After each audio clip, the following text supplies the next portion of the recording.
Hello everybody, in this video I just want to show you that what we are going to cover in this course. So in the introduction section of the course, I just want to show you how to download and install the required softwares and tools for this course, like the Java JDK, Java JVM, Eclipse, and the Android Studio.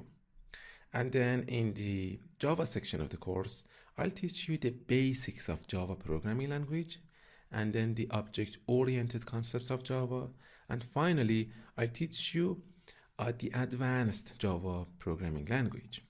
And then in the final section of the course, in the Android section, we are going to build 30 applications in the basics of Android programming section, 30 complete Android application, and then I'll teach you the intermediate Android programming by building 40 complete Android applications from scratch.